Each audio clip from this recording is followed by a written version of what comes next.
We need to rethink love and commitment. 60 years ago was when we decided that men had to be monogamous too. Men were not monogamous for all of recorded human history. Men had concubines and whores. And 60 years ago, straight relationships began to become more egalitarian, and it was less of a property transaction. A marriage had been a property transaction for most of recorded human history. And it became a union of two equals. And at that moment, instead of deciding to allow women to have the same sort of freedom and leeway that men did, we decided to let men have the same limitations, impose the same limitations that women had. And we put monogamous sexual commitment at the heart of all relationships, all long-term commitments, all marriages. And we have watched, we should now be able to recognize the consequences of that, which are a lot of short-term relationships, a lot of divorce, because monogamy is ridiculous, and people aren't any good at it. They're not wired for it. We didn't evolve to be. It's not natural, and it places a tremendous strain on our marriages and our long-term commitments to expect them to be effortlessly monogamous. Because what we've said is, if you're in love, you won't want to have sex with anybody else.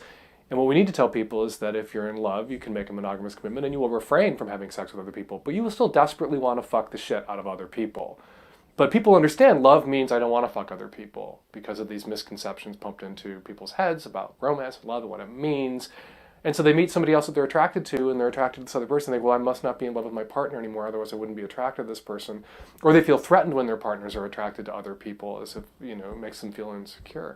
And we just need to get past that. And we talk about monogamy the way we talk about virginity, that you're monogamous till you fuck somebody else, and then you ruined it. You popped your monogamy hymen and destroyed your monogamous relationship.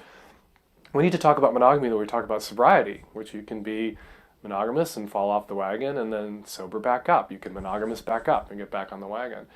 And the truth of the matter is that if you're with somebody for 40, 50 years and they only cheated on you a few times, they were good at being monogamous, not bad at being monogamous. They were good at it.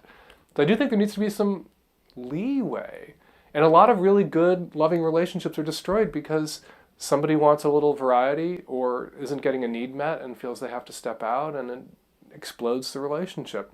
I'm conservative. I think that we should do what we can to preserve marriages and long-term relationships. And one way to do that is to encourage people to have more realistic attitudes about sexual exclusivity.